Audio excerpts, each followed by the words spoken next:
my son got stabbed, we had a house lined up because we wanted to move out of London because I've got, I've got younger boys and stuff, and just thought it's too dangerous. It just feels too dangerous now. I don't know if I live in a road with tram stops at either end. Okay. So I think it's particularly bad because there's always stabbings at either end of our road. There's been several. And and then obviously my son got stabbed and we nearly lost him. So that's what makes me feel quite passionate about doing something. Yeah. So I got the link into the youth offending team. So that's definitely something that I'll be doing. But I'm at a loss. Like, obviously I speak to my son's mates and stuff like that, but it's how to approach it. It does concern me a little bit. And I know you're going to get some. The problem we've got is, sorry to interrupt you, darling, is everyone's so anti-police and anti that situation, and they don't seem to realise that we need to work alongside of them. Yeah, that's. People don't over information anonymously. People just the issue. You're right. It would help, but the police. They don't help themselves. They don't want to help us. They don't want to help communities. They've distanced themselves from us so much that, before when I was growing up, I knew like the police officers around my area, and they'd know me enough to say, "You're right." Do you know what I mean? Not stop and search me, but at least say, "Oh, you're right," and make sure we're not getting up to no mischief. But now, like, I don't know not one single police officer.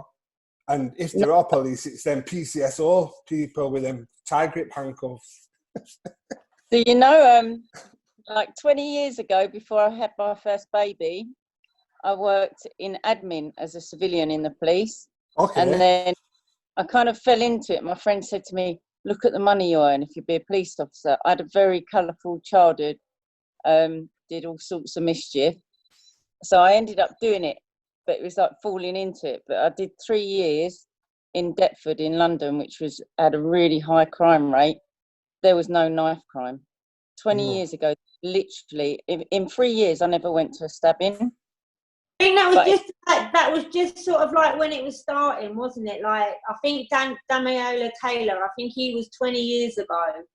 Yeah, so it was very rare. It was rare. Like, I agree with what you're saying, but it was just sort of starting. Now I feel like the potential is for most people to be carrying knives. Not most people, but young people. A high majority of young people do carry knives. It's become a way of life, unfortunately, and it doesn't help that there's no one telling these kids what's right and what's wrong. They're all left to believe what they think's right, and they'll believe that another child or another young person has got a knife. That's why, they're carrying knives. So that's what I found anyway. Yeah, definitely. If I could just say something. Sorry. Go on, Sam. My bad.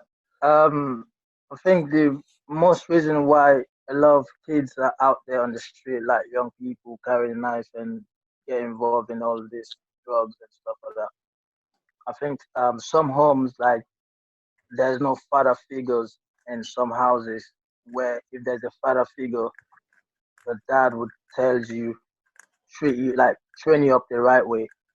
And for some kids don't have that. So when they see other, like the elders in the street, got this money because they want to make that fast money, driving all these nice cars, got all these girls and stuff.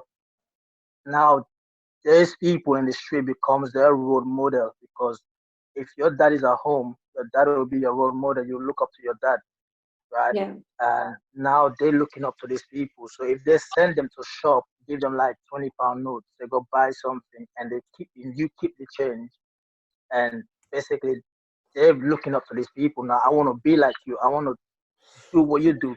Yeah, and but you can still grooming them in. Yeah, you can And do that, but sorry, go on. And from there, they become into the street life where they start selling the drugs, start selling things, and now they start going home and picking up knives because when they got this money from this drugs, they don't want other people to come and rob them of it. And the only way they see themselves is to protect themselves is by taking knife. And when you pick up the knife, if someone comes at you, now there is two options. You can either be getting killed or that person got killed. And it's not the right way to be going about like that. So say as that happens, obviously we're not in that world personally. So say for example, that happens, there's the kickoff, and how do they feel when their end is stabbed and killed? Some of them have no remorse. They have no remorse. Like they do it and then post the videos on Snapchat, on whatever social media. For them, this is how they see it. It's like a scoreboard, right? When you take someone's life, you go higher in the scoreboard. You become more popular. They start talking about you. They call other people that take people's life with knife, they call them strikers. They strike you and they take your life just like that. Yeah, but I think what you've got it a bit. For me personally, I think you've got it a bit wrong because we talk about the young people getting groomed and joining gangs. They don't make money. They don't make enough money for them to protect themselves. Don't forget, you have to do it for quite a while. And even so, if they are selling drugs for somebody else or whatever, getting up to whatever badness to make the money, this older person that they're going to look up to will stick up for them. So, it's not the like knife crime. The kids are getting the knives before they're in a gang. They're protecting themselves before they've joined a gang. And maybe after an incident or someone's threatened them or it's just kids arguing, young people just arguing. They're pulling out knives. Like I know firsthand with the kids that I've worked with. In Sheffield, I don't know about your neck of the woods, but where I live, the young people are protecting themselves. They're not making no money.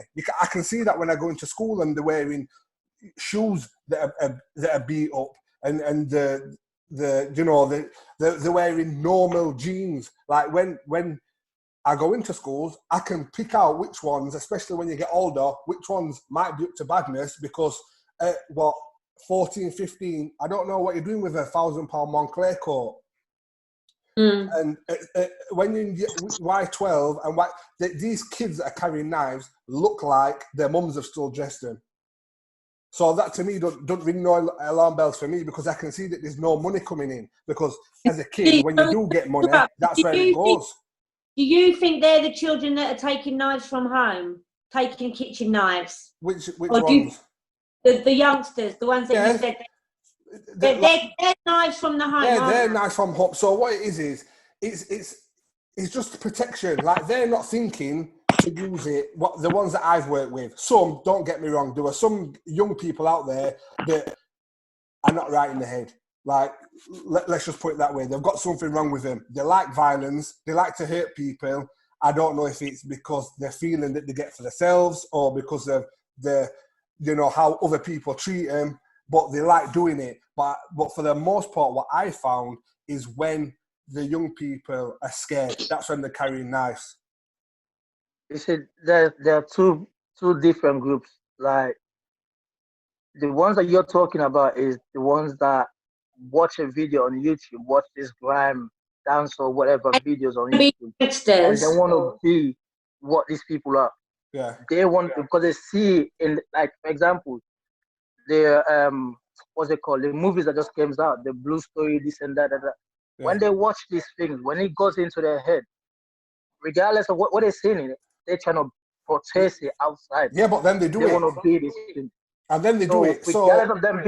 Regardless of them selling drugs or not, because they're seeing it in the movies, in these videos, balaclavas and everything in their face, they're gonna pick up that knife and try to beat someone else. So they're aspiring to be like what they see in these videos. Yes, that's the thing. And then some of them into this drugs life, and these drugs give them fast money. You're talking about not giving them a lot of money. There's a lot of money to be made in the drugs. And when they start making this for money, the young ones, for the young ones, there is no turning back. Because the elders show them this money. And when they see this money, so you go, let's say, for example, you went and they give you like a kilo, you sell it quickly. And then next week, Where's the kilo coming from? No, I'm just trying to make you understand something. I'm just trying to make you understand a point, A right? kilo's a lot of drugs, man. No, listen, I'm trying to make you to see the picture here. Okay, right? no, yeah. Because these drug dealers are not just little drug dealers. They are big people, right? They give So, you kilos. I need and to you have ask to split it. questions because you're making a lot of points that is new to us. So these children that are doing it and they're making the money, is that because they haven't got money at home, or is it across all society, all wealth bands? Anyone that likes money. That's the thing right there. Because they've been looking up to the government, or the government needs to do this for us. The government needs to open youth club. The government they need to do this. They didn't got a job regardless. So if they find an easy way to make this money, they're taking it. Like there's some kids out there that struggle to put food in their mouth, and then you give them that little option, like little doors to give them money. They're grabbing that straight up. Well, everyone's got a high. They grab that. Yep.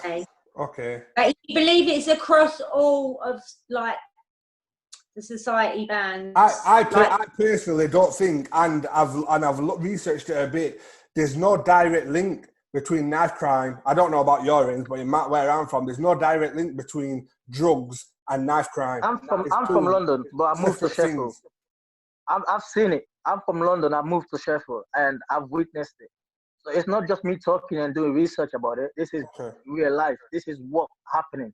Okay. This is what. So is there a link between that drugs and gangs and knife crime? 110%. If anyone told you there's no links in between that, they're lying to you. I can tell you, in Sheffield, that's not the case. In Sheffield, they're trying to. Okay, listen. This is the thing. In Sheffield, what they see happening in London, that's what they're trying to bring in Sheffield. They're trying to imitate. Sheffield are trying to copy what they say in the YouTube videos and the London movies and shit. This is what they're trying to do in Sheffield. When I moved to Sheffield, it was not like this. It was okay. Whereabouts in Sheffield?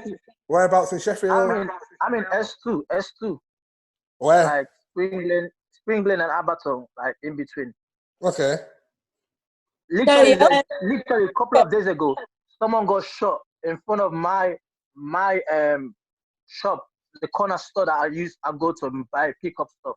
Yeah. And this is a 12-year-old kid. Yeah. 12-year-old kid got shot by drive-by. So all this because of what? Weed, selling this, that. And then someone got stabbed. Yeah, it's all because they're seeing it. They're trying to be that person. So what about these young people then now that are at secondary school that are carrying knives a lot more? That I've worked with that are doing it because they're scared. That's because it's cool. That's because I think part of that where we are is because it's cool. Cool to carry a knife. Why you as a young person? Names for them. This is I don't know, Bob and Jack and whatever, you know.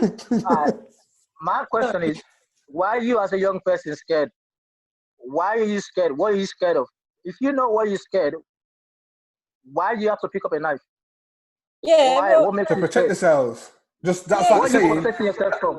like saying if someone came to rob your house or you was upstairs with your family and someone robbed your house, what are you going to do? You're going to protect your family. You're going to go downstairs and get them away. What are you protecting yourself from? What is it that you're protecting yourself from? If it's not from the gang that you involved with or the beef that you got with someone else, why are you protecting yourself? If you just go into school and do your school work, there's no reason for you to protect yourself or pick up a knife. Of course there is, because another person could have a knife and you could get involved in an altercation. Why? You go into school? No, why? Because you can't choose. You don't choose if you become a victim or something. Like I can say to me, I'm going to the shop. That's not going to stop someone from trying to attack me. And if I'm vulnerable and I see every other day someone's getting stabbed and my friends are getting stabbed and I know a couple of guys that got a knife, that means I might die. And so you're gonna pick up a knife to? Of course I would. Of course I would. I did. I did. That's not the solution to it. No. We're working to a solution. You're asking me what I would do and what I did, and that's why I understand why they did it. And okay, hold on. Sally say because when my son got stabbed, I slept with a knife under my pillow. Thank you. Coming round on the door again, I slept with a knife under my pillow. So God knows what his mates that he was out with that night did. Yeah, but you don't. Sally's son being stabbed wasn't connected. He wasn't connected to drugs in any way. This is what I mean. You don't have to, and this is the misconception. Why is it linked? Because the government need to link it to something negative. That's why I know loads of people that have been stabbed, yeah, and they're not in a gang. They're not gang in. They've got nothing. They might know a few people in a gang, but they're not in a gang. And this is the issue. They have their friends in there. That's the problem. And if listen, right, you shouldn't have to. Young people shouldn't have to walk around in fear. Yeah, of getting stabbed. To me, that's madness.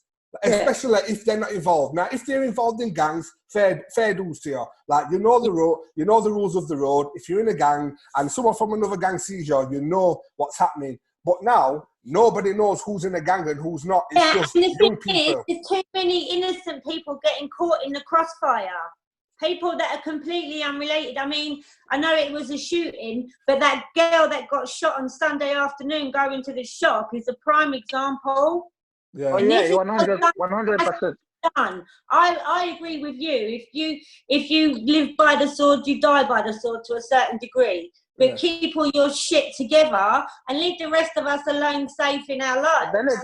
Then again, this is what is your surroundings. The people that you call friends. Who are your friends? They're the same.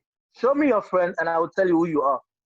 Yeah, but absolutely. You're saying this. We can say this all day because we're not kids. Now, imagine if you're 15, 16. You don't care. You just want to chill with your friends. You're not bothered. Like my mum used to be the bad kid. I've been into this. That's why I'm telling you this. I'm not making stories up. I lived that life, but I walked away from it because of my friends that surrounded us. My friends were point that made you think I want to move away from that, because that's what we need to know. This is the thing. When it comes to starting, there was a point in my life where I have to ask myself, is this really what I want? I'm young. When I'm gone, my family has a bigger hole to fill, and no one's going to fill that hole.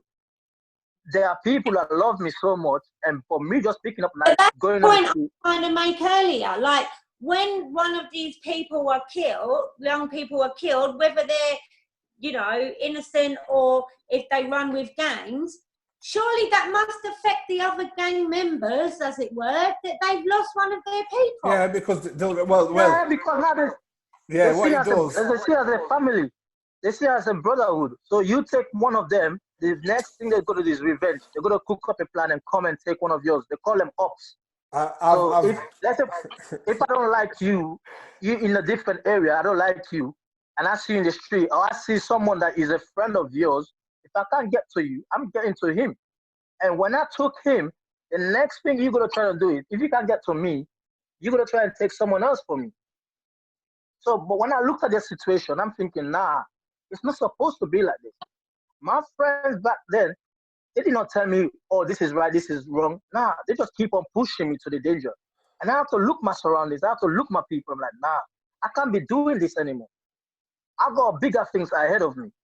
So the best thing for me to do, although I'm going to be scared walking around London and that, but the best thing for me to do is for me to move a different city, move the location. It's not going to be easy, but because I want to protect what I have with my family, I want to be a better person. I have to make that sacrifice and leave it. Well done for having the realization. So how old were you? How old was you when you thought that? I was in my 19, 18. Yeah. Now I'm 28. Okay. So right now I live by myself. I got a job. I'm helping others. I'm in. I don't know if you know Big Brother Bengry. Yeah. I come up there every day. My office is up there, man. I'm in there doing things that I'm proud of doing, and I wish I would have joined the group anytime sooner. Yeah. Because. So do you think there's more people that they do want a way out? But there's a lot of people that want a way out, but just don't know how to get out. And it's got to be the right time as well. Yeah, if they think they get out, they're still gonna come for them, but it's not like that. When when I come out, people try, I cut everyone off. I got a new phone, new SIM card. I started making new friends in Sheffield. And today the friends that I got, they're pushing me to success. They're guiding me the right path. No one telling me, let's go run up on someone. But some people aren't strong enough to do that by themselves. You have to have a certain strength of character. I mean, I was 20, 22, about the same age when I decided I wanted to change. But before that, you know, it's a mindset that you're in. And the main thing is it's normal. Like, I was 16 when I first seen someone get killed at a fair. He got stabbed to death, you know, and that didn't bother me. Do you know, looking back, if that was my son now, my son's 13, if he was 16 and he had to see someone get stabbed to death, like, I'm mortified for him. You know, I wouldn't like that. But we saw that. I saw that, and it was normal to me, you know, and I grew up, and it was just normal. All the badness was normal. All my friends did it. It was just a normal thing, you know, and I think it comes with age, you know, and that's what we need to do now. We need to try and, you know, put this into the young people, but not use it from where we are now. Because if any one of you guys, which are all doing good and you want to do well, would have talked to me at 15, do you know what I'd have done? I'd have laughed at you. And I said, you don't know me. This is it. We cannot act like, even though I've been up to badness, yeah, and I go into schools and I tell these kids, I've been up to badness. One thing when you're younger, your story is always harder than everybody else's. That's just a thing when you're younger. I don't know what it is. I thought about that the other day. Like, I'm telling this kid's not even seen nothing bad compared to what I've seen, but in his head, his story is harder than my story. So he can't really relate to me. So there's that disengagement straight away because, yeah, you've done this and that, but I've done it a lot, but I'm a lot harder. So we need to come away from that, and we just need to work on the mindset. You know, that's the thing, don't start. But then that's good what you say. I like that. Then if he is a younger person, let's say 15, because most of them now that are killing people out of the street are like younger. Yeah, like 14, 15 to 16. These are the ones that take a knife and go and do madness. So now let's say they're going to school and they pick up a knife with them. Now, my thing I would say, like, you know, like when they do in airport and that when they do the security metal check detectors, right? So if the schools can place that, if the government can provide, like, to do that in schools, it will save so many kids' lives in school. Oh, the knife arches. Yeah, there's been a lot of talk about them around here, Sally. We have them in Croydon College, don't we? Because it's like massive. A lot of the problem around here, I'll be honest, what I'm thinking is to do with this postcode thing. It is a problem. Our one borough, we probably have about 9 or 10 gangs, all different postcodes. It is mad up there. When I met with that guy running for London Mayor, he told me that Croydon is the worst area in London now. He told me that's where we are. We're all around the borough of Croydon. Even worse than that old places like Tottenham, and it's all that postcode shit, and it's all that what I think Sam just said, that if someone gets stabbed, then there's a revenge, then there's another stabbing, and it just goes round and round. Yeah. Until you stop, until you get out of it. But that's another thing. What is it? You know, when people leave gangs and leave that life, that's when they're the most vulnerable, because they think they're not playing by the rules of the road, let's call it, or what they're doing on road. They think that, you know, people will leave them to live a better life, but don't. When you're saying I've had enough and I'm not getting involved anymore, that's when you'll get hurt. That's when the young people are the most vulnerable, and that's like as Sam did. That's the best thing to do. Move out of the city straight away. Don't stay in that city, because if you keep walking around, don't forget you've done things to other people. They're not going to forget because you don't want to be associated with gangs and stuff anymore. They're still going to want revenge on you. So if you do want to get out of a gang, you need to leave the city, or at least your area. Yeah, but the problem is, I personally don't think, knowing the young people that I've dealt with in the past, that's not everyone's got the strength of character to move 300 or 400 miles away. And they've not. And some can't. They'll just move to another town and get caught up in the same shit somewhere else. That's but you need to make them see. You need to make them see the bigger picture towards it. Like, you need to just keep on talking. How can we let them see the bigger picture? That's what we're trying to figure out. Let them tell you their story. listen to because people got different story, like you said. Listen to their story, and then because these kids are young, if you can get, this is the thing, if you can get into their head when they're young, and you can able to win them. But if you left it too late, there is no chance of you winning them. For example, like if you see what ISIS are doing, right, I'm just giving an example, yeah. When they recruit you from young age. They don't recruit you from a bigger, like when you're 50 old, they recruit you from young age. So this is the same thing these people are doing. So if we start doing the same thing and get to these kids from when they're young, start drilling in their head, like what you're doing is not good. Imagine if someone did that to your brother. Imagine if someone did that to your family. Keep on drilling that into their head. There's gonna be a point one day it's gonna register. Yeah, no, And but that's when you're gonna. the danger of doing that is you're desensitizing. It can have one or two effects. You know, if talking about it from a young age can either make them not want to do it or make them want to do it. That's the dangerous thing. Because people try to drill in my head, you shouldn't do it, but I wasn't listening. I didn't want to know. I enjoyed what I was doing. It was my life. It was the wrong life. I found out when I was a bit older, but it was still what I wanted to do. And that's the trouble we've got now, especially around knife crime. I get asked to go into primary schools to do knife crime workshops, and I say I don't do knife crime workshops at primary school. Why? Because for me, you don't need to know what a knife is to be, you don't need to know that a knife is a weapon at that age. What you need to understand is the mindset, what's making you angry and what's making you want to hurt somebody, rather than focusing on the weapon. Because we can do a lot of work on knife crime, but end of the day, a knife is just a weapon. They might use acid again, or they might get a gun. It's the mindset behind the weapon that we need to sort out rather than the weapon. Does that make sense? Yeah, but obviously that area of age for both of you, that's both happened at the same time. Start in that vulnerable time in your life. That's the thing. When you're vulnerable, that's what they use it. But you've both just said that you were too young, you weren't listening. Yeah. And it wasn't until you got older that you saw the light, as it were, yeah? Yeah. So that's actually giving us information to say this is the focus period in their lives where they need to be diverted to something else. Yeah, I'd say that the right time with secondary school, as soon as you start year 7, because at year 7 you're going to mix with people a lot older. Year 11, in primary school you don't really, the age is like your mentality. There's not much maturity difference in primary school. Obviously from year 1 to year 6 there is, but not much. It's when you get to year 7, it's like a whole new different world. I remember when I got into year 7, it was like, I didn't know what weed was until I got to year 7. I didn't know what like anything was. And I was like, wow. And for me, that's the age where, and teachers as well, teachers need to do more to work on the mindset. Obviously, it's not their fault because they have to play a part with the curriculum. But I think for me, year 7 is the age where you need to start drilling certain things into the mind and not before that age. Yeah, I agree that that's the right sort of age, 100%, because the kids, my kids, when they've both been in year 7, have had a talk at school about drugs.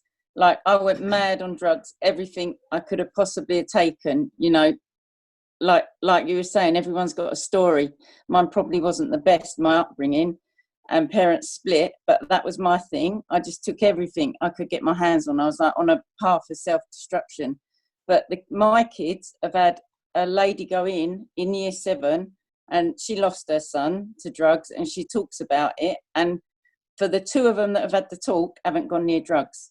The old that didn't have the talk, he's doing his thing, whatever. But I think it was the right age. It kind of shook them up. Imagine that someone asked me, how do you make the decision when you leave London and to move to Sheffield? Right. I just did not wake up one morning and say, okay, I'm going to leave everything, my people, and just move out. Someone been drilling this thing in my head, telling me what you're doing is not right. What you're doing is not right. This is not the right life to live. You can do better than this. You're a brighter future ahead of you. They've been drilling that in my head for time. Most of the time, I will not take it in. Sometimes it will just comes in and goes. But because it was constant, one point it stayed in my head. And when I went to bed, I could not sleep. I was looking up the ceiling and I started thinking about things. And then when I wake up in the morning, I have to tell my mom, like, I have to move out. She's like, what do you mean? You go in school, you go all this and nothing. I'm like, nah, I have to move out. I have to make sure I'm doing better. If I stay here, there's 2 things going to happen. Either I'm dead, either I'm in prison, and then I have to But leave. you knew that. You knew that your life was at risk. Yeah. Everyone that play with knife knows their life is at risk. Everyone No, that pick no, up a no, knife. no, no. No, no, no, no, no. I don't think so. You said it. You said it. You said your life is at risk. That's why you're scared. That's why you're picking up knife. I'm saying their life's at risk. Why are you scared? If your life is not at risk. You can only be scared when your life is at risk, brother. No, you That's just can't. it. No, you can't. Because they think, it's what you think. There's reality, you know, and then there's what you think. Two completely different things. If I think someone's going to kill me and I have a knife, yeah, that doesn't mean I'm going to get killed. It doesn't. It just means I think I'm going to get killed. You know, they're not, and that's the thing. If we all think that the next person's got a gun or a knife, we're going to get a gun. This is the thing where the young people are at. They don't know. They just think, and the impression is that everybody else has got a knife. That's why you're seeing kids that aren't in gangs, kids that are posh kids. What about the posh kids at the private school when they stabbed him up? Come on. Yeah. That's because enough. this whole same thing. He watch a YouTube video and I want to become a roadman. He want to become a gangster because of what he saw. He didn't live the life. He go, like you said, a posh kid, family rich. But he watched a YouTube video and now you want to sell weed. Now you want to become something else that you're not. Yeah, but you are. Yeah, but from when you sell weed and you stab people, you're a roadman. But he doesn't sell weed. He does not sell weed. He's just a posh kid that watch a YouTube video and trying to act like a roadman when he's not even a roadman.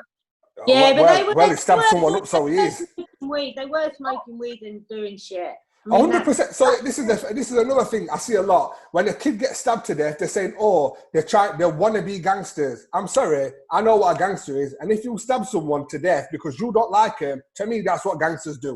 So I don't understand this wannabe mentality. You're not a wannabe gangster because you've had an issue and you've dealt with it violently. That's what gangsters do. So that's another thing that I don't understand. I want to be gangster. That's the media. That's the media. No, that's people as well. That's people on Facebook. Every time there's been a stabbing, there's always people saying, want to be gangsters, they want to be this, they want to be that. To me, that's not a wannabe. If he's killed someone, this guy's not wanting to be nobody because someone's dead. The guy's a murderer. It's not what he wants to be. Nah, it's not like that. There is a wannabe gangsters and that people are actual about a road life. You picking up a knife because you've seen your friends are doing it, and now you want to make a name for yourself. You want to become famous for everyone to think that you just like that. You live in that life. But in your head, you know you're not about that. Reputation. They're doing it for a reputation. In your experience. Some of these kids are doing it to get to let their friends think they're about that life. That's what they're doing. But when it's all said and done, when you're in behind closed door in prison, you're thinking, what the hell did I just do? But then it's too late. But I know people that have stabbed people up, and then they wouldn't never try and stab me up like they stabbed this other guy up. But is it to me they're not a gangster, but to the person that they stabbed they're a gangster? No way. No. They're murderers and they're trying to kill people. It's got nothing to do with if he wants to be a gangster or not. If you try and stab somebody and you kill him, you're a murderer.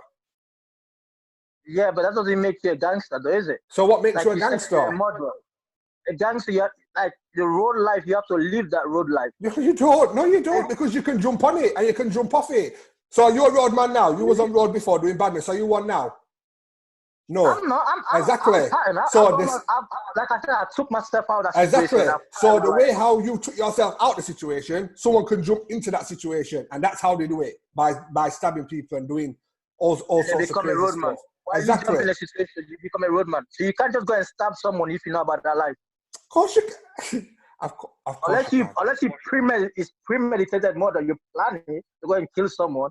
But that doesn't make you a roadman. That doesn't make you a bad man now. Of course it does. You just want to go and kill someone and take a life. It's two different things you're talking about here. I don't think it is. I think it's the same. I don't think it is. Well, when it all said and done is, we need to come up with a solution, find a way to help these young people out there because they need help. And absolutely, but the thing is as well, they also need to be able to earn a living that they can provide for their life. That's part of. If they got like jobs they could be doing, if if there's more opportunity out there in the street, trying But to it's draw their not. attention. That But it's that not. all. This is But what they're gonna Yeah. What we need to There's understand is we can all education have. opportunity. Yeah, we can all have dreams and we can all have aspirations of, giving the young people jobs. But the reality is there's no money there for that and it can't happen. So it's what we can do as people to help. if we keep on pressing it, the people, because there are bigger people that are they're in charge, that we are not, when you compare to them, we are nothing. But if we keep on pressing it, keep on taking the message to them, telling them this is what's going on. These kids need this. These kids need this. They need a youth center. They need something. You're talking about the authorities and the government. Yeah, there are big people like that. They are here. They can do this. They got the money. They're sitting on this money. They've We not. keep saying there's no money. Well, there's money out there. Possible. There's Sorry. money out there. Oh, there's money there. For sure there is. But the problem is, they're not directly affected by knife crime. Yeah, and it's not. I've seen another petition online today for the same thing. It'll reach the target, and they'll say no. Yeah, we're not dealing with that. What we've got to understand is, I get what you're saying, Mandy, but one thing we've got to understand is, I don't worry about the government. Like you guys, don't worry about the government and what money the government's got. There's a reason why a high percentage of people from certain areas are involved in knife crime and they all live very close together. That's why. That's what the government's made, because they're all in the lower income areas, and this is where all the badness happens. That's where the government want it. Like we can talk all day and night about what we want the government to do. They're not going to do it. They're not doing it. True, Anthony, where we are. I'm sorry, that's not strictly true. Why is it not true?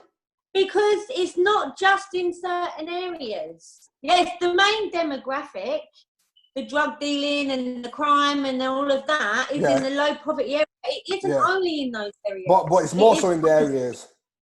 It's not in the rich areas. It's not in the rich areas, no. It's in the poor areas. But the rich kids come to the poor areas to get it. It's not in the rich areas, no. It happens more so in the poor areas. Yes, I agree with you, predominantly. But it's not only in those areas. No, of course it's not. Nothing's only in certain areas, but it can happen anywhere, but more so it happens in poor areas. Yeah, and until it starts happening in other areas where, upper class people live, then the government's not going to get involved because it's not really bothering them. And we don't. Why are we focusing? I was only to the government thing because of what Sam said. They're not interested. If they were interested, they would have done something. Yeah, they're not. They're not interested.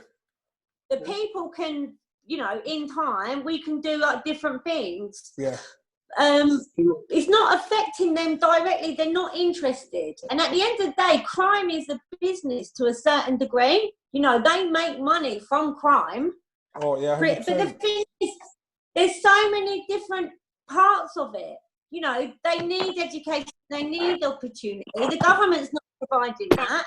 They sell drugs because they want to make a lot of money, but it's also they're not only selling drugs to people of their own.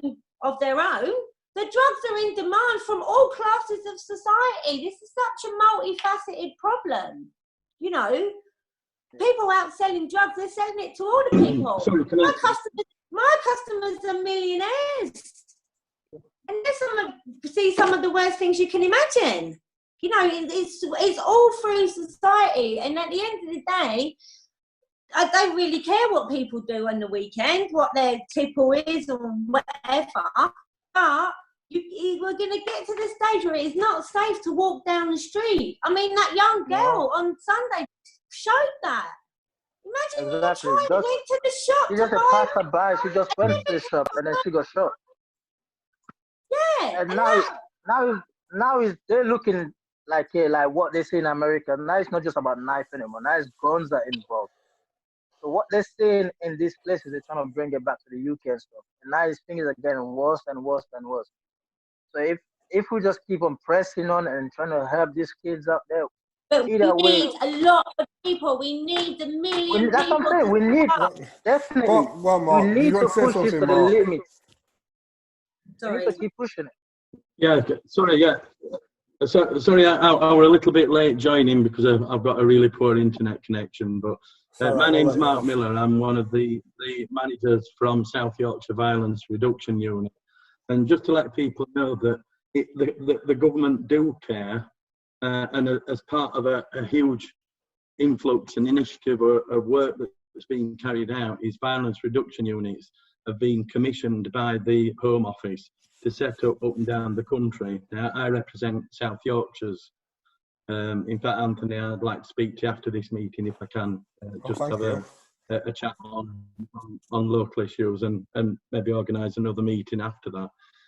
But I take on everybody's points about where drugs are happening, and the drugs are occurring everywhere across society. I've seen this. I've seen the government statistics. I've seen the local police crime statistics about where things are taking place. So you're absolutely right about that. Statistics also show is that the higher poverty areas are the larger areas of focus and where incidents take place, and also the kids being entrapped into gang violence and be taken on board and groomed for gang violence tend to come from the lower poverty, the high poverty areas. And we know that, we've got the statistics to prove that.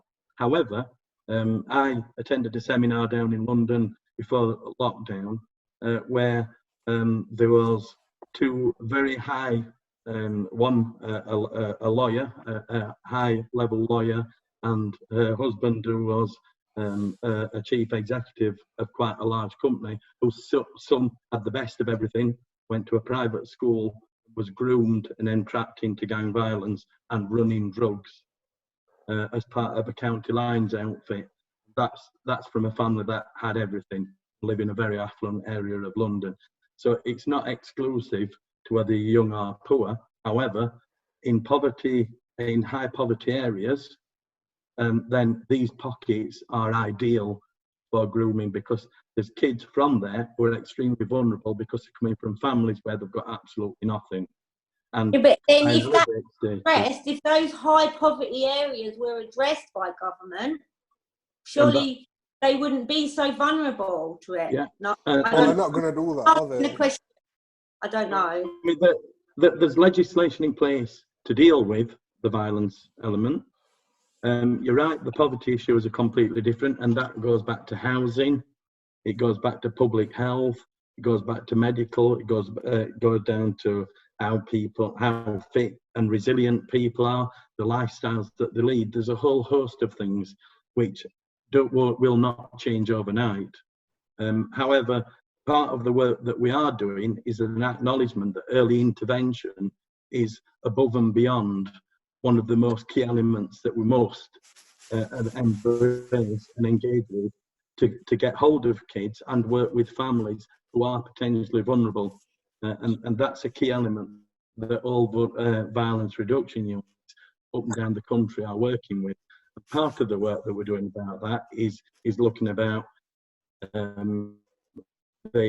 providing evidence. So we've got all the statistics, we've got narrative based around what's taking place, and we can pinpoint particular areas that we need to focus on additionally. And that means not just us as a violence reduction unit, but joining up services. So we've got public health, we've got people who are identifying where there are vulnerable families, a benefit claim, which might be quite simple to some people, but if you can't read or write, is a very difficult task to complete, which means that often they don't do it. So there's a whole host of things that we need to look at. Part of the work that we're doing is it's a multi-agency approach from not just police forces up and down the country, but local authorities, the services that sit within local authorities, but also third sector organisations are absolutely crucial, and they're going to be the key element of what we need to develop in order to move things forward and change them nationally. And there's quite a few models that we are working with and looking at best practice of how we can look at introducing projects to reduce violence, reducing the opportunity for violence. But the multi-agency approach is absolutely key. All violence reduction units that have been commissioned have been commissioned to provide several things. One, an area profile for each of the local authority areas where we work, the districts, if you like. That includes all the crime information, accident and emergency information, and all the services that are provided with those, and marrying up all those statistics together to show a clear picture of where we are and what we need to focus. So we've all been working hard to developing a strategy which has picked out key points of what we need to focus on, and that's based on evidence and the statistics. When will that actually be and implemented? That is now going to be rolled out. Right, well, we're on with that now. The strategy is completed. It's with the community safety partnerships, certainly within South Yorkshire anyway. Other local authorities and districts may be further on than what we are. For example, in Liverpool, they've been ongoing for quite a while. They've already done their strategy. So there's in Cardiff, they did a load of work which they developed a thing called the Cardiff model to look at how they could focus resources better to reduce demand and costs, and tying up ambulance services and accident and emergency services, etc. So that looks at physical changes to environments, to around evening and nighttime economy, so that like the pubs and clubs when they're turning out, etc.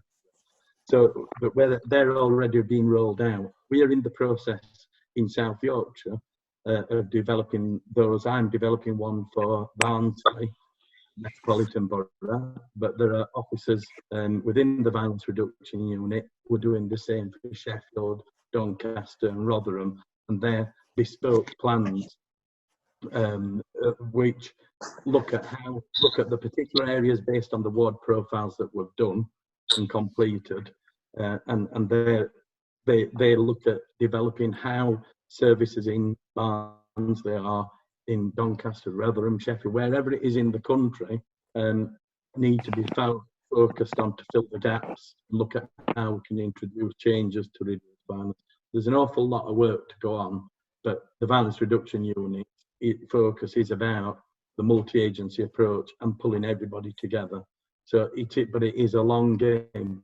There will be no quick wins. And like Anthony said, sorry, Mark, can I just pop in a sec? I thought that the money for knife crime in Sheffield, I thought that had all been finished now. I thought knife crime were, like, your attention on knife crime has gone. It's focusing on, was it domestic violence now rather than knife crime? Or are you still continuing with knife crime as well? Well, there's a focus. Well, I think you're talking about specifically the violence reduction unit fund, which we've got a small pot which can be shared, and there is a focus on domestic abuse across South Yorkshire, because that is one of the things that has been highlighted as being a massive problem. Now, that doesn't mean to say that knife crime and other violence isn't, which is why we're building that into the strategy. But up and down the country, I mean, the government, the Home Office, produced a strategy about serious crime strategy, and from that, South Yorkshire introduced being introduced. That's all. That won't stop. But, okay. But the violence reduction unit is not just a pot of money. It's about utilising resources that are already there and engaging community resources to tackle the problem with. Hi guys, I'm sorry to interrupt, but I have to go and do something really quick. And know the problems such as yours. Hey, before you go, Sam, what's Yeah. your organisation called? So I can look you up. Yeah, Big Brother Ben Grieve. Big Brother. Yeah. Can you see it? Yeah, Big Brother. Yeah, I've got it. Yeah, that's it. Guys, it was nice speaking to you guys. Cheers. Cheers, Sam. Thank you. Bye-bye. While we're there, can I just give my apologies for being late as well? I've had technical trouble getting in. I'm Stuart Ottin. I work for an organisation called About Face. We work Plan B Custody Navigators, and also an organisation called Forging Ahead, which is an employability scheme for people who have offending backgrounds, and we're part of the violence reduction unit strategy within kind of custody suites across South Yorkshire. So apologies for being late. No worries. No worries. It's interesting what you're sort of saying. The same thing that I'm seeing here is a bit of an issue at the moment in Croydon, certainly, but generally London, is that the organisations aren't coming together. Oh, Sally, that's never going to happen round here. I'm sorry. They can't even... Oh, I'm sorry. It's got to make a difference. I really feel it's got to happen to make a difference, because there are going to be people that want a way out that will need to be rehoused. So we have to have someone from social housing on board, I believe.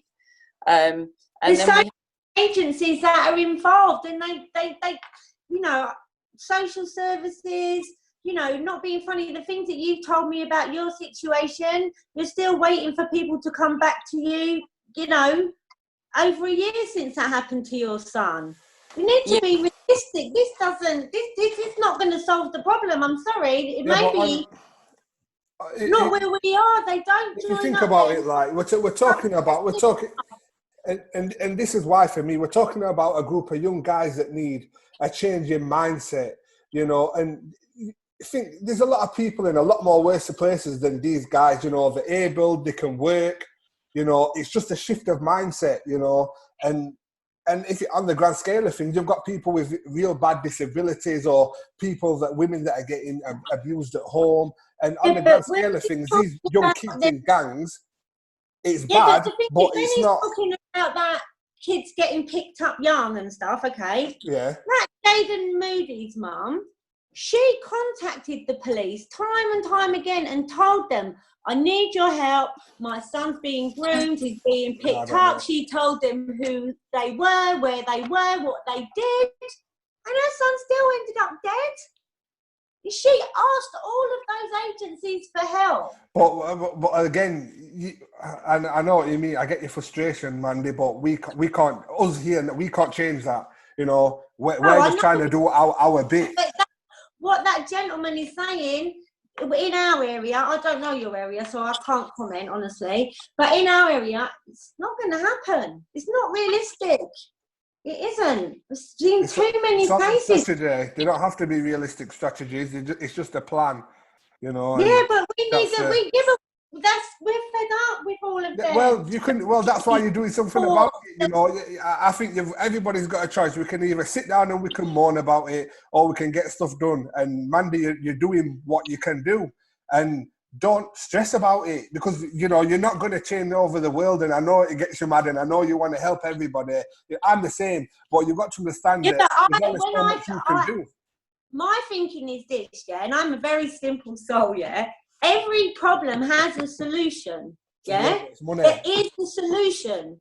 Instead of focusing on what the problem is, we know what the problem is. We don't need more reports and this and that, and we know 144,000 stabbings in London last year, and those were the ones that were reported. You know, we know what the problem is. We need to focus on the solution. A real solution that needs all of those things: education, opportunity. There also needs to be proper consequences for those that carry knives. Yeah, but what happens? You know, there's a lot of kids that I don't think consequences for carrying knives will help. Yeah, but then with early intervention and education and proper opportunities and focus on the poor area and penalising people out there buying loads of drugs. They're still in the market. Do you know what? Can I just say one thing that I don't like? From my research, I can't comment on, you know, the link between gang crime and knife crime, because for work that I've done, it's not been related. And I've read a few reports, and even the one in Sheffield, Mark, the the knife crime strategy, even that pointed out that there's, even though people assume it to be, there's no direct link between gangs and knife crime.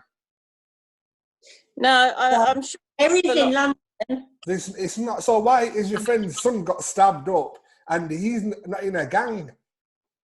No, not in a gang. That was definitely like a postcode thing. You know, it was a point to the other postcode, and it was been going backwards and forwards between the two postcodes for such a long time. Well, you don't get a point. You don't get no. You don't. That's a civilian. You know. And one thing I'd like people to know is that, do you know, if you stab somebody that's not in a gang, it's a civilian, and it's not a good thing. Like the person that stabbed your son, if he's not in a gang, he won't get praised for that. You know, it get frowned upon. Yeah, it's nothing to do with it. Yeah, I've been told that it would be frowned upon. And then, do you know what was said? That I know some ladies who have got sons that are in gangs, so they're not being transparent with the police, which is a shame, because I don't think the police have got it right. Don't get me wrong, because the witness protection is awful. So you can see why people aren't going to the police, and they're not round here. There's someone on our area that's patching kids up so they don't go to hospital and they don't have to pee. That's what's going on. There is someone patching them up. We know that for a fact. So these ladies that, you know, they have their sons in gangs or whatever, she heard on the street, she said, oh yeah, well, that happened because your son was selling drugs. I know my son wasn't selling drugs. 101%. I know he wasn't selling drugs and he's not into a gang. He's just not like that. He's got issues himself. You know, he's disabled. He's got scoliosis.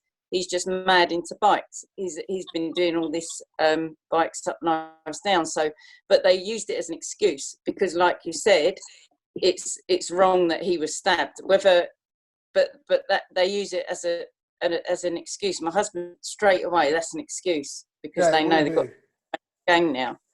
Can I kind of wade in? I'm sorry, I know I was late to the party. But it's really interesting listening to everybody, and I think from my perspective, I'm from a criminal background myself. 20 years ago, I was living that lifestyle, and let me just say that what we're talking about today is not a new phenomenon. It's nothing new. What I experienced back when I was 15, 16, 17 in Liverpool, maybe we're talking in more extremity today, but it's nothing new. What it was happening back then, you know, drugs, violence, it was there at that age, gangs, postcodes, it was there. And, you know, there's something's kind of, I think within our society, what we're talking about here is we're all looking for a quick fix, and I like what Mark said earlier. This isn't a quick fix solution because this isn't. But we're talking 3 years. It's been happening over 3 years. 3 years is quite long. I'd expect to see more after 3 years. Come on. The thing is, if you look at the Glasgow model, which is based on the public health model.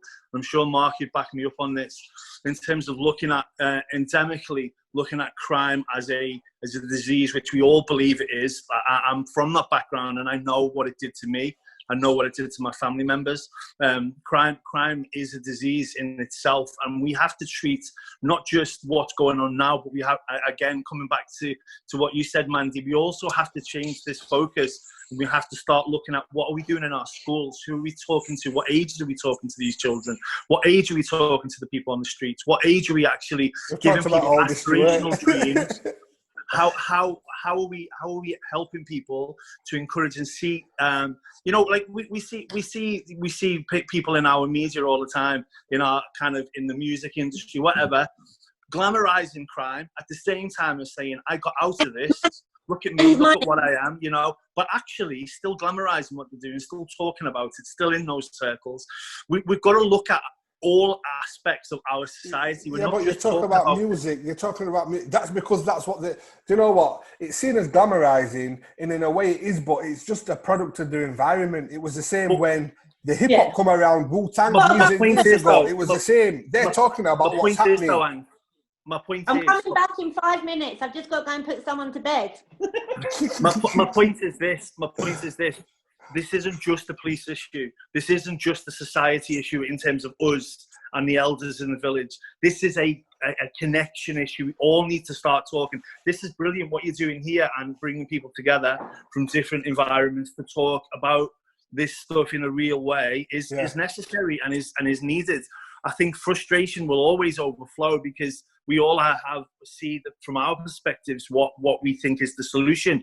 I think it's a joined up thinking, and I think that's why Mark, I think again, you know, I completely, I can see people's frustrations, but I get that the police are trying to do all that we can. Violence reduction units are brought in all that we with a we're trying to do long-term all plan that we can. That's the main part. You just said it. We're trying to do all that we can because you're a part of it, you know. And don't say I don't want you to think that I'm saying you're not doing nothing, because at the end of the day, it's a big issue. And I know you're doing stuff, and I follow you, and I do talk to the police quite a lot, but you're going to defend what you're doing because it's you. Like, I'll defend what I'm doing. But the thing is, right, listen to me. If it doesn't work, let's change it. Let's change it. I'll change it tomorrow. I'll listen to society. Most of all, listen to the young people. What's working, what's not working. If it's not working, let's change it. What I'm seeing right now is working in the groups of people that we're working with. Is it on the volume that we'd like? No. What are you doing? We hope one day it will be. Yes. What are you doing? So we are running it's a Navigators scheme. So basically we have people who have kind of really qualified, experienced people who are based in custody suites, looking for I suppose that reachable, teachable moment for someone who maybe it's the first time they've been arrested, and you know, looking at getting involved in there and putting support in across. And you said it earlier, all elements of their life. You know, all of the offending pathways, all of the routes that are potentially going to suck someone into crime. Looking at helping them, but as early as we can. So it's not as early as intervention as I'd like, because I'd want to be in the schools with this stuff. And I think that's, again, as you say, Ant, for me, that's another part of the plan. Yeah, definitely. People that are going and if they've been stabbed or they've involved in the stabbing, there we have got some of that going on.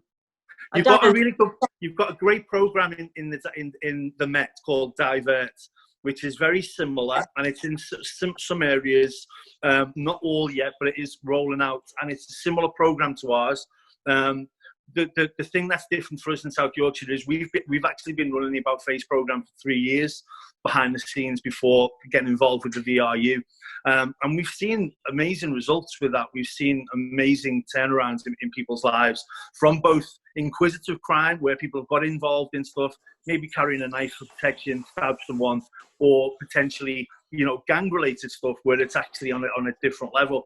So I think the results speak for themselves. Am I happy? No, because there's way more work to do. There's many, many, many more people that we can be working with from a young age. And I think for me personally, I think the young ages are really key. We work across all the different levels of violence. So your primary, your secondary, your tertiary levels of violence, where that might be people from the first time getting involved in robbing something from a shop to your murderers. That's the level of crime we're working across the scope of. But the thing across all of those things is we need to do this early. And we need to be helping early. It was very impressive. What they did Absolutely. Was amazing. That's the model that we're looking to go toward, but it takes time. It took them 10 years to get where they are now. And I think the idea... It's not even been started. Well, we have started that approach, because some organisations, without being connected to the police, have been doing that for 3 years. My organisation, one of those. My background, what got me out of crime was social work. So I've been working trauma-informed for 20 years. Look at someone's trauma to see the reason behind the reason. Because the thing that we're talking about here as well is, we're saying, you know, that these kids are just stabbing other people.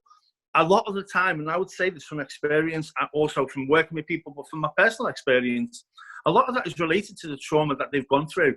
They've never been taught how to think properly, how to react properly, how to deal with an issue properly. How to do. That's something that I do. He said they're all damaged. They're all damaged kids, and they like hurting people. I wrote here, why are they damaged? There's got to be a reason behind each person.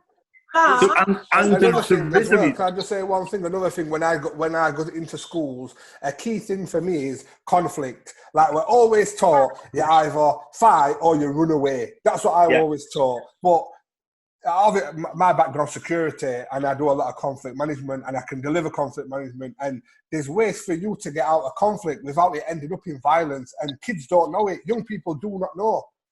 And if you run away from a fight or run away from an altercation, what's going to happen next time they see you? Because they're going to remember, you know, and I think kids need to learn conflict management, and they need to learn how to de-escalate conflict.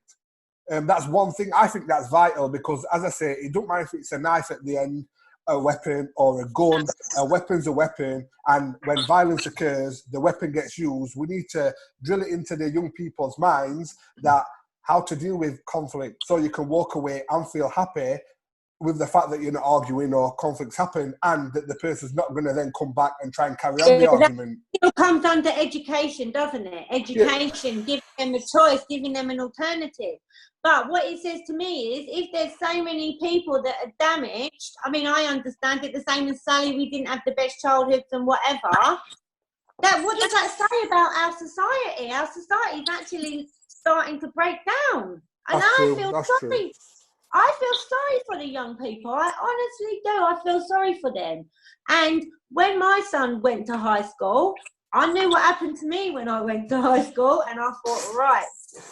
So that boy joined the swimming club, joined the football, joined this, and he don't have a minute to go anywhere with anyone. And I know that's mean and that's selfish, but that's the only way I can guarantee of keeping him safe and where I know where he is. But I'm lucky that I'm in a position I can do that.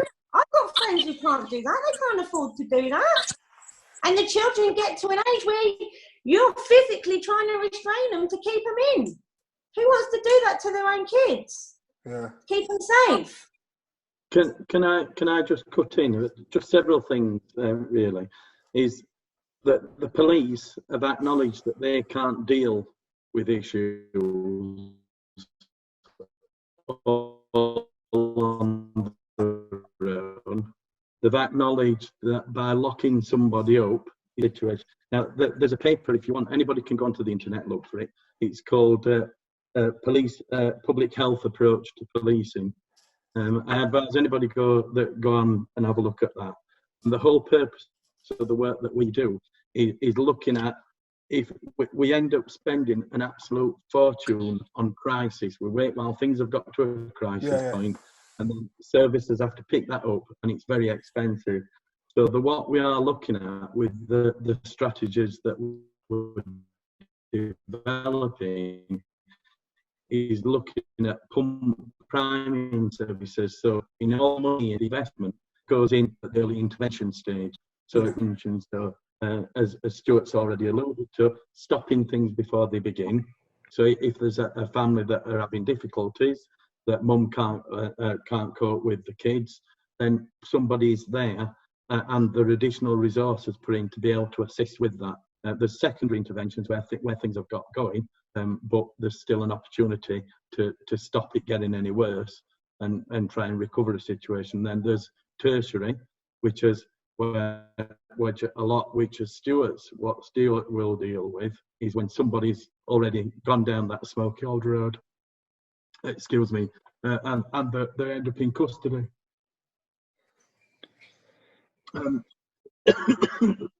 But Croydon does have somebody called Sarah Hayward,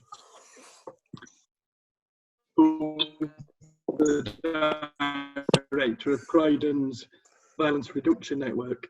Maybe as well, you're contacting them. Is that at the council? It is, yeah. But they also. I contacted someone at the council. I contacted someone at the council regarding fundraising that our group had done, and that we wanted to put a knife bin as recommended and asked for by parents in the area. They weren't interested. They were not interested at all, and I can even show you the email. So, who was it? Who was it that you spoke to? I got all the contacts. We fundraised and we bought our first 2 knife bins, and we put one in place, and we had another one which was recommended to go. I got all the contacts. I contacted the lady. Her name was Collins Bear, I do apologise, but she'd left. She'd already left, and then I got a response from someone else who'd taken over her place, and wasn't interested at all in any way. Well, I mean, the violence reduction network at Croydon Council is being fully endorsed by Tony Newman, who was the leader of the person's name, council. sorry to interrupt you. Their name was Clive Seal. Right. So And if you didn't get any joy there, then why don't you write to Tony Newman, who was the leader of Croydon Council? He may be able to assist. Right. Well, I do need you to bear in mind that I do work full time. This is what me and my friends do. Yeah. The other point is that, you know, listen, I really support the police. I don't have a problem with the the City of London has a violence reduction unit as well. Yeah, no, I follow all those on Twitter and all of that. But it doesn't match up. I'm sorry, it doesn't match up. Mark, can I just ask, what was the other lady's name? Sarah? I've got it, Sarah Hayward. Sarah Hayward, she's called. And there's also a councillor, Hamida Ali, who's the cabinet member for Safer Croydon Communities. I emailed her, I never got a response. Right. Because I personally, you know I can't change the world, but I know. Yes, you can, Sally. If I can help one person, it was worth my time. And I know the effects that it had on us as a family, with my son being stabbed, and how it affected him. And I think people that are carrying knives, that are getting dragged into it, perhaps aren't thinking what the actual consequences are. For instance, you know, I had to then bath my 16-year-old. I had to help him go to the toilet. This went on for weeks because his lung collapsed twice. He had 8 pints of blood. Breastfeeding baby at home, couldn't have his milk. He cried for weeks whilst I was in intensive care, well over a week at least.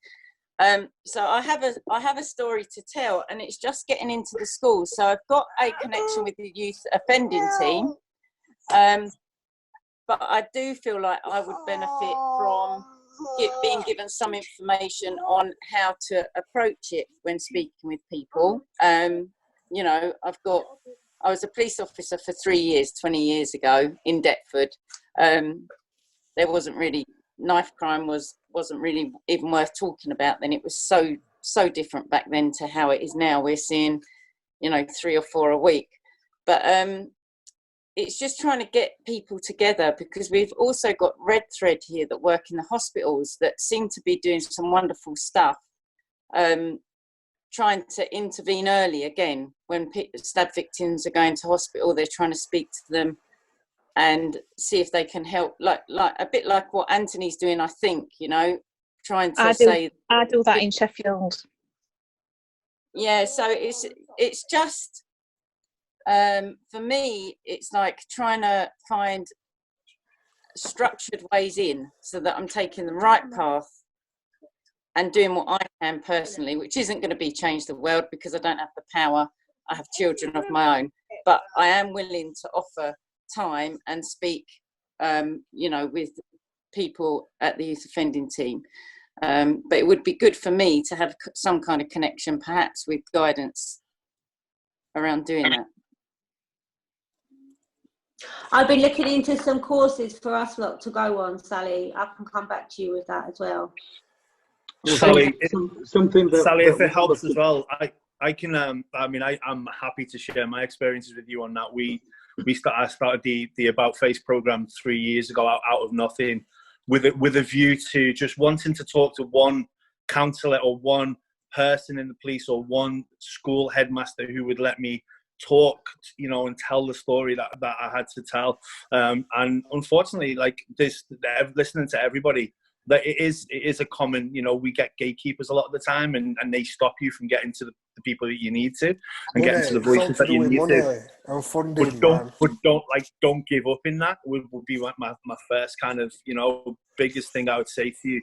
The voices of families, the voice of my mum got me through my criminal past, got me to where I am today, because my mum had consistently never given up on me, you know. And from a completely different perspective, I see, like, don't let your voice ever be lost, because it's those voices that do actually make a difference, you know. And it is really important that you keep going, and you keep having that strength to do what you're doing, and even if you don't feel like you're making headway, you are. You know, you are. One more person, one more, you know, counsellor closer to the person you need to speak to is further than you were, you know, before. So keep going on it, because we need to do this together. Yeah, absolutely. One thing that a project that we're looking at in South Yorkshire is introducing a mentors in violence prevention scheme, which we're holding a webinar to engage schools across South Yorkshire to see if they would be interested in taking this on board and running this. It's aimed at senior schools, from like as Anthony's already said, need to be in at year 7, primaries too early. So it's aimed at them, and it follows a model from the USA, which it's like a bystander program. So you have people, you have trainers within school, and then trainers will engage with kids and select kids, then train them up to become mentors in violence prevention. So it's about intervening when they're seeing something, bullying, whether there's anything wrong that's taking place, that they've got a safe space. It's about opening dialogue, conversation, and discussion around different types of violence, and making it something that people will talk about openly in school. So that's a project that we're looking at. If you go on YouTube and type in mentors in violence prevention, it will tell you all about these sorts of projects. Yeah. And apart from that, there's a fellow called Graham Goulden who's going to be running the training in South Yorkshire, who set up some the same project up in Scotland as part of their violence reduction at Glasgow, and he's ever so good and knowledgeable about how to deliver the mentors in violence prevention training. Maybe that's something that would work. Apart from the initial training cost, there isn't anything else, because the school then continue to run it themselves, and there's no cost incurred in being able to do that. So maybe that's something that a project that Croydon could look at as well. The school? You charge the school I would for definitely the get training? in touch with the leader of the council. Sorry, Mark, did you say you charge the school for the initial training, or do you do that for free? No, well, I mean, the violence reduction unit is going to be paying for the training to get the project up and running. Okay. So maybe that's something that, when the initial training's been done, then there won't be any further costs incurred. So schools run it themselves, and the teachers will become the trainers, and then they'll select pupils to train. The issue is there. It'll be an ongoing process. The issue is there that, you know, the teachers are looked upon as teachers and not mentors. That you're almost asking a teacher to retrain. That's what I found anyway in schools. They're not going to be mentors. The kids will be the mentors. The kids will be the mentors. Okay. Yeah. So how are you going to? If you go onto YouTube, you'll see how it all works. Right. I'll have a look. lot better than what I that this is something that we're doing in South Yorkshire. There are other projects across the country as well, which you could go and have a look at. But at least you get an idea of what it's all about and how it works, and the whole purpose of what the project is. So maybe there's no reason why that can't work down in Croydon. And what you need to do there is probably speak to the leader of the council about it, And these people who are on the Croydon, the violence reduction network, that whatever she's called, Haywood, Sarah Haywood, these are things that she ought to be looking at. Now, she'll have the education leads as well for all the senior schools within Croydon. So if you can get hold of that education lead, that'll be how the best way to approach all the schools and look at trying to get I've actually been in contact with a couple of schools. engaged and in the process. But one of the schools said they'd be happy for us to go in. Right. I just contacted them directly. Yeah. Because it was the school where my godson attended, where he got stabbed outside the school gates. So obviously, you know. Yeah. I mean, you could do that, but if you want to look at a wider project and looking at getting more schools to adopt it and start working with it, then I think you need to go through the violence reduction network and get them to do the work. Yeah, no, I understand what you're saying, but but I mean, schools are interested. According to the things, they're closely aligned with City Hall in central London, which have got a violence reduction unit. So maybe if you contact those in the violence reduction unit there and Sarah Haywood and see whether they'd be interested in looking at a mentors in violence prevention programme for your area. Yeah, that sounds really positive, really positive. And I think, like you were saying before, we do need real. We need joined up approach. Real statistics, because I mean, statistics aren't always accurate, I know, but when talking to people, you want to have the facts, especially when you're talking to kids that you're trying to convince this isn't a good idea. So where would that sort of statistics come from? I know you can. Don't worry about statistics when you're talking to the young people. It's switching them off. They do not want to know. That was the worst thing I ever did. Oh, really? Yeah. The schools will know what the issues they've got themselves. The police will provide statistics around injuries. But one gap that we found is not everybody who gets stabbed or is involved in some kind of violence reports it to the police. They may or may not attend accident and emergency to be patched up there. But they may phone an ambulance and be taken away, but not necessarily do the police get informed of it. So what we've found is a gap in data there. Part of the work that we're doing at the moment is to pull together accident and emergency data from each of the hospitals within South Yorkshire, and that married up with police data gives a more accurate picture of where violence is occurring, where repeat incidents are occurring, where there's particular hotspots or pinch points that need to be looked at. So the more information you can get about that, I know that stats aren't everything. To me, the narrative is the important part. The stories that are behind that, of what's actually occurring, they're the important things. But at least it does show you what the gaps are.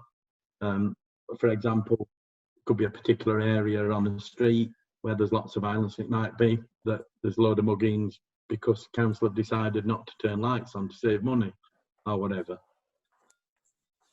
And by turning those lights on again, it means that there's a reduction in violence because people don't get mugged there anymore. That's just something I've plucked off the top of my head and a simplistic view, but that's all based around what we call the Cardiff model. That looks about pulling data and narrative from all over the place. But it needs to be with a view to reduce the cost. There's so many reports. I follow some amazing people on Twitter. There's so many, people doing really good stuff, but it needs, the information is there. It needs action.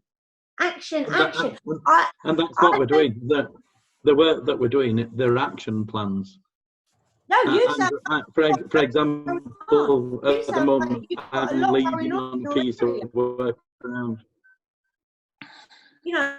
One of my sons But that's only because I'm here. But that's only because I'm here talking to you today, Mandy. If you manage to get to speak to somebody in your local violence reduction unit, then they'll probably tell you what they are actually doing. I'm just trying to talk about, try and have a look and see how we can. I know someone who personally knows Lib Pet, but do you think you can have a conversation? You're not. Chill out, Mandy. You're getting too mad. It's not about me. I'm in my kitchen. It's where I spend 80% of my free time. I feel sorry for the people that are scared to go out. People that I know are affected, have been victims. Their mental health is affected. They're not living their best life. They're not out there doing what they should be doing because they don't carry knives and they're frightened. I can see it from both sides. You've just touched on something there. You've just mentioned the best life. They're not living their best life. What do you know about that? Quite clearly, you know some about My Best Life. Certainly in South Yorkshire, we've got a project called My Best Life, and that is about mental health, about people's well-being. Have you been involved in something similar down in Croydon? I know quite a lot of people. I think she just wants to go on a yacht and drink champagne. Who may? I think that's her best life she's talking about. I had my best life. You were free to go anywhere with no fear of anything, you know. And I feel sorry for some people. The society they're living in is not the society that I grew up in. I never knew anyone that was stabbed in my youth. Mm. It's not that long ago. I'm not that old.